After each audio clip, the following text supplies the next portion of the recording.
why we're so passionate about you actually figuring out like the truth for you is I'm preventing you all from building a business that one day you wake up and you hate.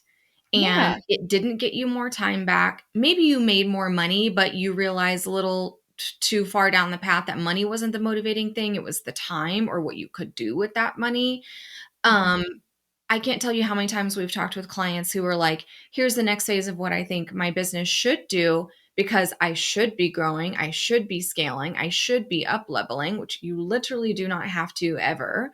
But what it was going to take for that, or I'm thinking of one person in particular, what it was going to take for this client to pivot and kind of shift her business into this new, definite next level of offerings was a giant ass team, probably a ton of insurance, licenses, way different marketing, way different supply, like inventory cost. Like it was a whole other pivot to what was a still pretty simple business, which is great. I'm here for it if that's what you actually want. But if you think that that's what you have to do in order to reach your financial goals, you're mistaken. Well, and I think the part that I do get a little leery about because I mean, it just at the root of it, it bothers me.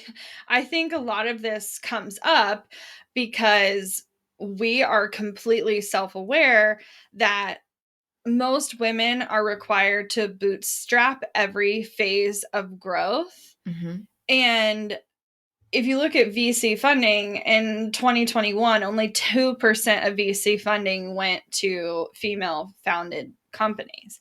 Um, and and that means that the capital required to move to the next phase is typically it has to be generated from within the business. You might be able to qualify for a loan, but usually that means putting your own collateral up for Collateral up. grabs. Like, are Mm-hmm. you willing to risk your house Mm-hmm. for XYZ amount of money? And I'm not saying money is required to scale all the time, No. but a lot of times you're going to Mm-hmm. hit a certain point where it's like, well, I could go to this next phase, but I really need $100,000. Mm-hmm. Mm-hmm. And then you're like putting all this pressure on yourself to generate it, to move to the next phase, but nothing about your life really changes. Mm-hmm. And so I'm not saying that you shouldn't build a fucking empire. Do Right. what you want, girl. Yes. But I know because of the unfortunate circumstances that we're in that most women don't have access to funding,